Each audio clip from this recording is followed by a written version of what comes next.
Marvelous hello, friends and loved ones! How are you today? So, over the past year, every 2 weeks, I've been looking at an episode from the original Persona anime, Trinity Soul. And I figured there was no better way to finish off this year and that series than by taking a look at the game that inspired it all. Persona 3. What is this, a crossover episode? Specifically, I'm going to be looking at Persona 3 FES, because the original isn't really worth playing anymore, and Portable just isn't as interesting to look at visually. Okay, so let me recap my history with Persona 3 real quick for you all. The game originally came out in English in summer of 2007. I was already a Megaten fan at this point, having played titles like Demi Kids, Raido, and Digital Devil Saga, and I only learned about Persona 3 thanks to seeing Yukari in a magazine called Girls of Gaming Volume 4.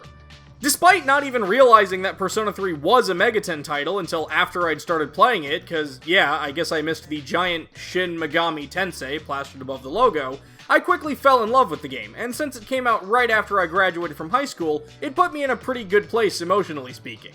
I ended up loving the title so much that I intentionally moved from Japan back to America just 1 week before FES came out in spring of 2008, just so I could pick it up as soon as possible.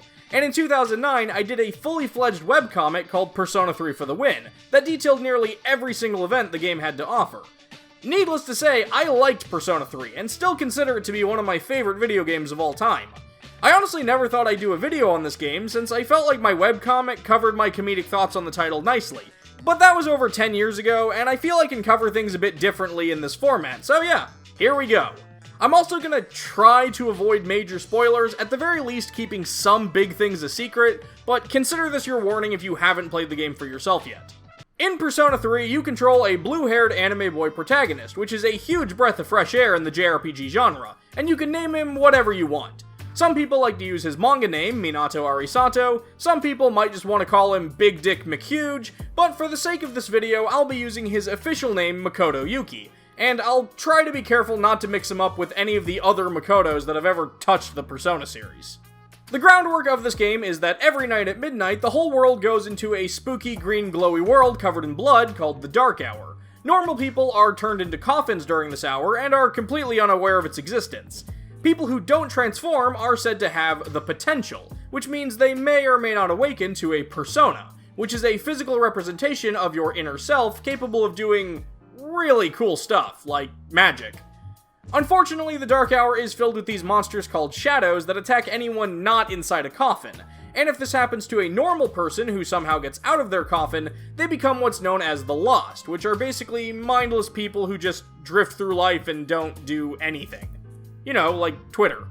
So Makoto is a transfer student to the Iwatodai area, and after a few nights of staying at his new dorm, a giant shadow attacks the building, and Makoto ends up awakening to his persona, Orpheus. But the others soon notice there might be more to this new guy than expected when this giant Grim Reaper looking dude explodes out of him and rips the giant shadow to pieces. I mean, I would have liked to have fought that thing, but whatever, it's cool. After passing out for a week, Makoto learns that the other members of his dorm are the Specialized Extracurricular Execution Squad, or SEES, a group of other Persona users who are working to get rid of the Dark Hour. The main members when you start out are Mitsuru, the head of the team and heir to the Kirijo group, who basically caused all this stuff to happen, Akihiko Sanada, a boxing champion who is an incredible character with a rough past who fights to improve himself and protect what he cares about most, but don't get too attached to this more complex, interesting version of Akihiko, because in basically every subsequent game, they just turned him into the kangaroo from Agretzko. Protein! And of course, Junpei and Yukari, the best friend guy and gal that are staples of the series. Both of these characters are great and have good chemistry together, and pretty solid arcs throughout the story. To this day, I think Junpei has one of the best start-to-finish developments out of any of the goofy sidekick characters the series is known for. The actual plot of Persona 3 is one of the simplest in the entire series once the groundwork has been laid out. The members of SEES learn pretty early on that at least one of these giant Arcana shadows shows up every full moon. Since every shadow falls under one of 12 established categories, they assume that there are 12 of these things they have to destroy, and that by defeating all of them, they can put an end to the Dark Hour and get rid of Tartarus, which is a giant tower that their school transforms into during the Dark Hour, and is really the only dungeon in the entire game. And for a vast majority of the game, that's basically it. Wait for the full moon and then go beat up the big shadows. Which raises the question, what do you do while you're waiting for the full moon? And that brings us to Persona 3's bread and butter. Unlike the first 3 Persona games, which played more like traditional JRPGs where you go from one dungeon to the next, Persona 3 brought a lot of the elements we now consider to be staples of the series. The game operates on a calendar system where you can choose how you want to spend your time. When you're not raising your social stats by going to the movies or drinking coffee that makes strangers want to you, you'll spend most of your time hanging out with your social links. These are characters typically outside of your party that you'll get to know over the course of the game, with the added bonus that you'll be able to fuse stronger personas of whatever arcana they represent. Some of my personal favorite social links include Kenji, a classmate who's trying to bone zone a teacher, various old people, like this couple that runs a used bookstore and this foul-mouthed alcoholic monk, and Maya, an MMO player who communicates in leet speak that I think was outdated back in 2007 when this game first came out here. Though I will confess, a social link that literally requires you to spend all day, morning to night on the computer, may be one of the most realistic things this game has to offer. Unlike later titles, you don't get social links with all of the party members, only the girls, because hey, I gotta date those waifus. And I mean, I literally gotta, since the option for a platonic route with girls wasn't a thing until Persona 4. Also, and I don't mean to badmouth the later games with this, but I think Persona 3 genuinely has the best balance of social links that were fellow students, as well as people you meet outside the school. In Persona 4, it felt like most of the memorable links were other kids at Yasogami High, and in Persona 5, nearly all of the non-party member confidants were people outside of your school. I think those each worked really well for their respective games, but I did really enjoy the nice blend of both that we got from Persona 3. Aside from social links and school life, Persona 3 will occasionally have other events peppered throughout its days. Occasionally you'll just get to see what other characters are up to in their own lives, which I honestly wouldn't have minded seeing a little more of, because it's really awesome seeing these characters outside of Makoto.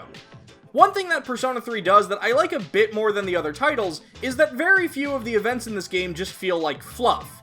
Even the random comedy events, like trying to pick up girls at the beach, ends up contributing to the plot in some meaningful way, as this is how the gang ends up meeting Aigis, who is arguably the most important character in the story besides Makoto.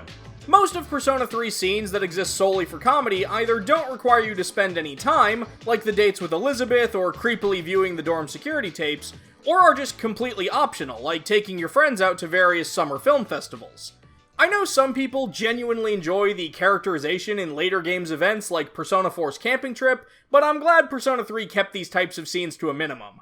There is one part in September where there was supposed to be a culture festival, but it got rained out, Makoto got sick, and then the game goes to Tartarus, sees a spider, and winds up in an alternate dimension where they team up with Persona users from the future. This is the continuity that a 3DS spin-off called Persona Q would have us believe. But conveniently, everybody lost their memories of this event when they returned to their own timeline. The hilarious thing though is that Elizabeth does remember and tells Makoto all about it. So apparently from this date onward, canonically Makoto just has this information and elects to not tell anyone about it. Of course, as a silent protagonist, he tends to not tell people much about anything, really. Throughout the course of the story, you'll recruit new Persona users to join you, and I honestly think Persona 3 has one of the most varied and interesting casts of any entry in the series.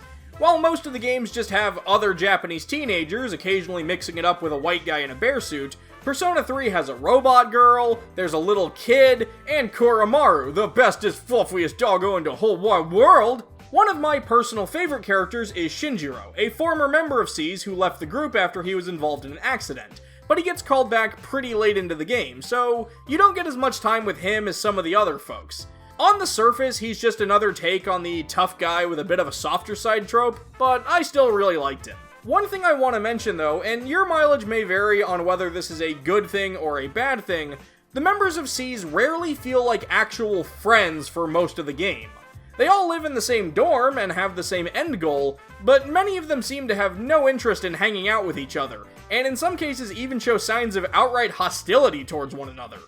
I personally like this dynamic over new party members feeling like they immediately joined the Best Friends Forever Club, but I get that it's not everybody's cup of tea.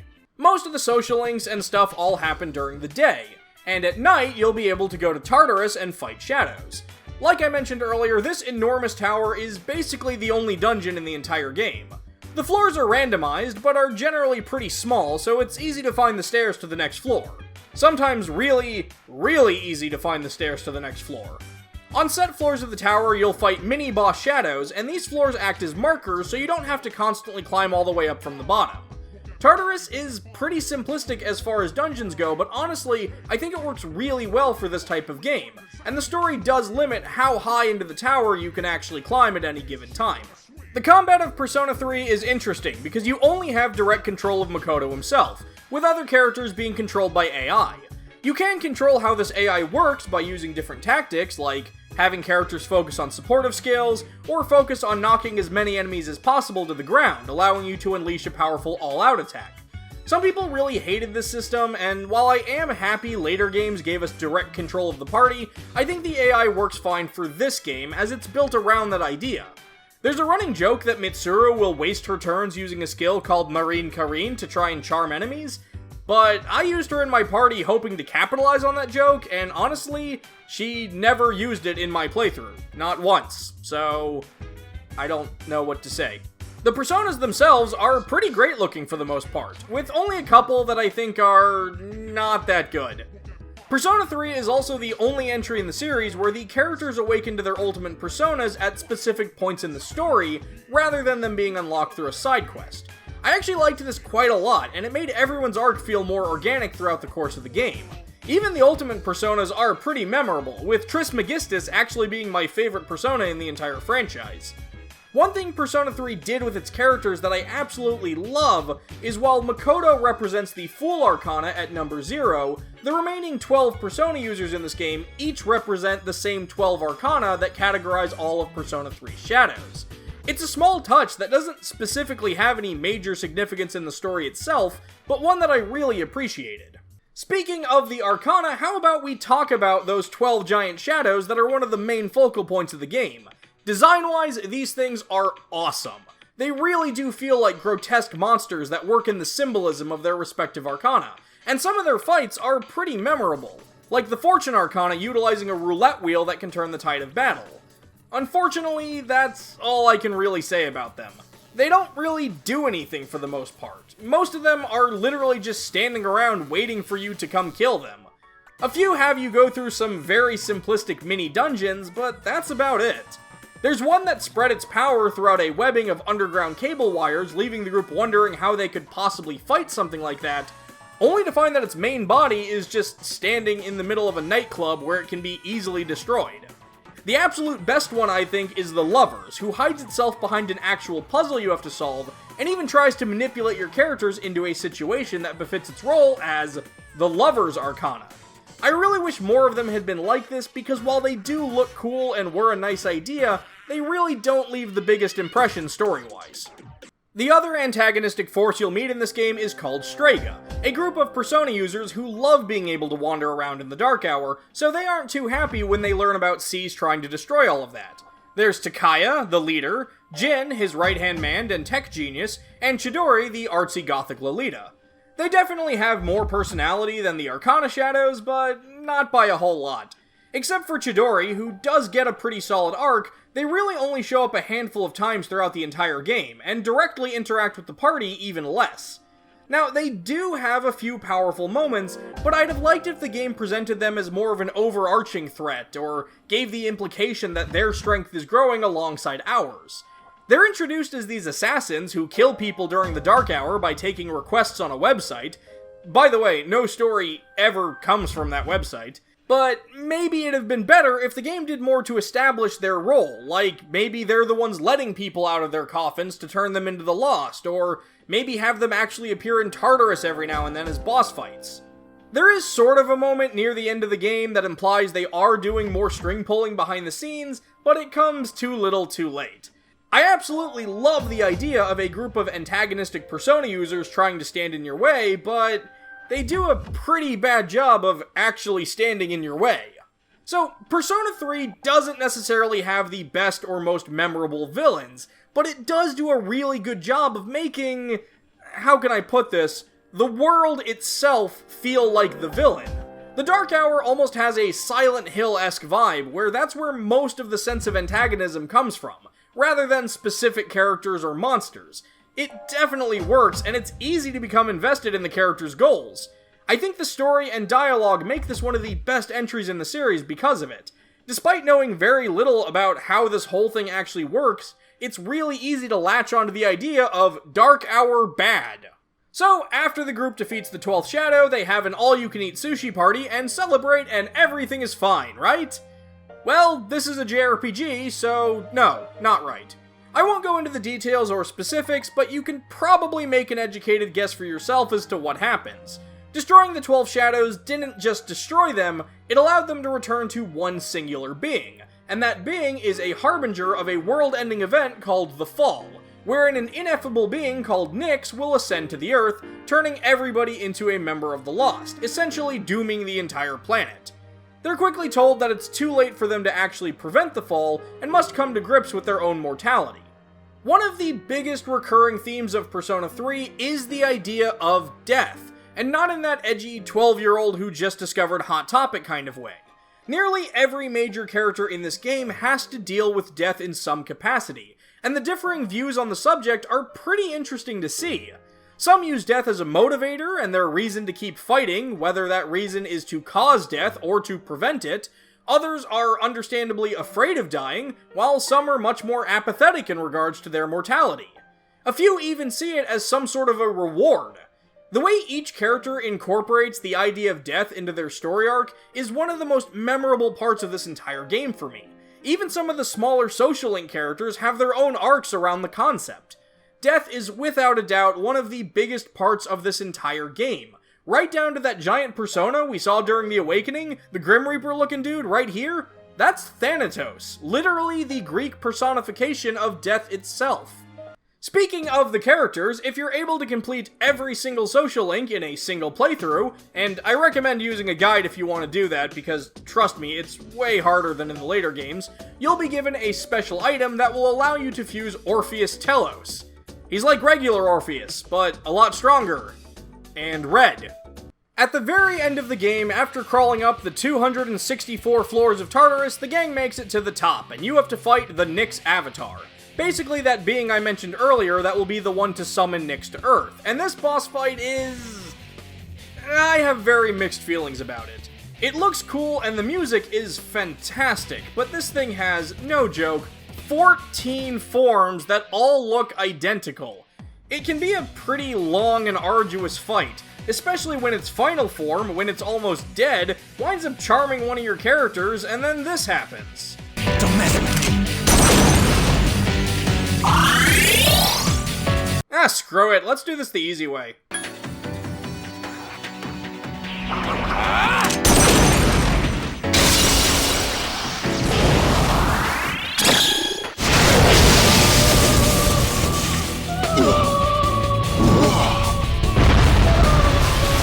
Even though Seize defeats the Avatar, Nyx is supposedly unkillable, but the group does succeed in preventing the Fall, eliminating the Dark Hour, and bringing peace back to the world. For now, at least. Unfortunately, the elimination of the Dark Hour means the group slowly begins to lose most of their memories of the past year, especially everything connected to personas and the journey they were on. You'd think they would have just written themselves a note or something, since they knew this could end up happening. But thankfully, because of a promise they all made to meet up on graduation day, their memories return and they head up to the rooftop where Aigis and Makoto were already waiting for them. By the way, the voice acting in this game is incredible, but Karen Strassman's Aigis during this last scene in the game is easily one of the best performances. Major kudos to her. And then yeah, the credits roll. Good game.